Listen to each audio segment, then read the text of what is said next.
पालघर जिले में महाराष्ट्र नवनिर्माण सेना का आंतरिक विवाद सामने आया है, जहां मनसे के पालघर ग्रामीण जिला अध्यक्ष समीर मौर्य की जमकर पिटाई की गई। इसमें उनके भाई आतिश मौर्य पर कोयता, तलवार व चाकू जैसे धारदार हथियार से वार कर जानलेवा हमला किया गया। वहीं हमले में सतीश मौर्य घायल हो गए और उन्हें इलाज के लिए बोईसर के सगुन अस्पताल में भर्ती कराया गया है। वहीं बोईसर पुलिस ने मामले में आगे की कार्रवाई शुरू कर दी है। तो वहीं मौर्य के परिवार का आरोप है कि मारपीट मनसे की अविनाश यादव ने की है। बहरहाल इस घटना से पालघर में सनसनी मच गई है। आपको बता दें कि विधानसभा चुनाव में करारी हार के बाद पालघर जिले के मनसा पदाधिकारियों और कार्यकर्ताओं ने राज ठाकरे से मुलाकात की और उन्हें इस करारी हार के कारण बताए, जिसमें कुछ पदाधिकारियों ने शिकायत की थी कि मनसे नेता अविनाश यादव ने चुनाव के दौरान ली गई जिम्मेदारी ठीक से नहीं निभाई। इसके बाद यह भी जानकारी मिली कि राज ठाकरे ने अविनाश यादव को खूब खरी खोटी सुनाई। फिलहाल अविनाश यादव ने अपने पद से इस्तीफा दे दिया है। वहीं मौर्य के परिवार का आरोप है कि अविनाश यादव ने गुस्से में आकर यह हमला करवाया है।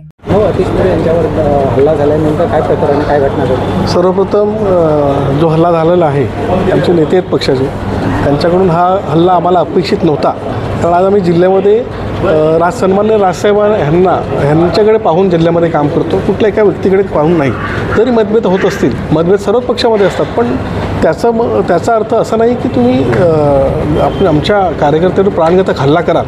आणि या हल्ल्याचा आम्ही निषेध करतो। नक्कीच सन्माननीय राजसाहेबांकडे आम्ही हा कळवलेला आहे आणि सन्माननीय राजसाहेबांकडे आम्हाला अपेक्षा आहे की नक्की तुम्ही याच्यावरती कारवाई करावी।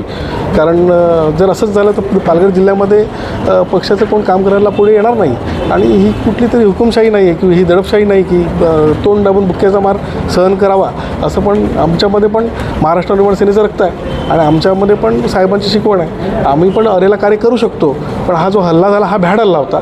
आमचे सर्व पदाधिकारी ही साहेबांकडे आम्ही आमचं एक पालघर जिल्ह्याचं म्हणणं मांडायला गेलो होतो आणि साहेबांनी ते ऐकून असं आश्वासन दिलं होतं की आमचे अविनाश जाधव आणि आपण एकत्र बसून पालघर जिल्ह्याच्या विकासाच्या बाबतीत चर्चा करू।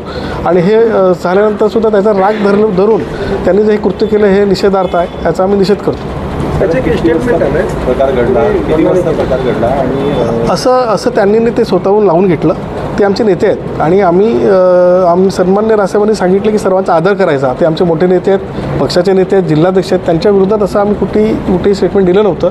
त्यांनी ते एक वाक्य होतं ते त्यांनी मनाला स्वतःवर ओढून घेतलं होतं आणि त्यासाठी आमच्या मोरे साहेबांनी त्यांची माफी मी मागितली होती।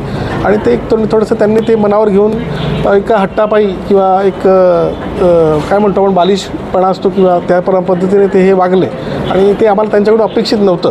हल्ला कुठे झाला आणि कोणाला मारहाण करण्यात आली? हल्ला जो झाला आमच्या समीर मोरेंचं कार्यालय आहे तिकडे आम्ही जसं साहेबांना भेटून आलो होतो तसं संध्याकाळी तिथे बसले होते आणि अचानक एक 4 गाड्या आल्या आणि त्याच्यामध्ये एक जी गाडीमध्ये माणसं होती त्यांनी डायरेक्टली अटॅक चालू केलं। आतिश मौर्य व्यतिरिक्त कोणाला मारहाण करण्यात आली?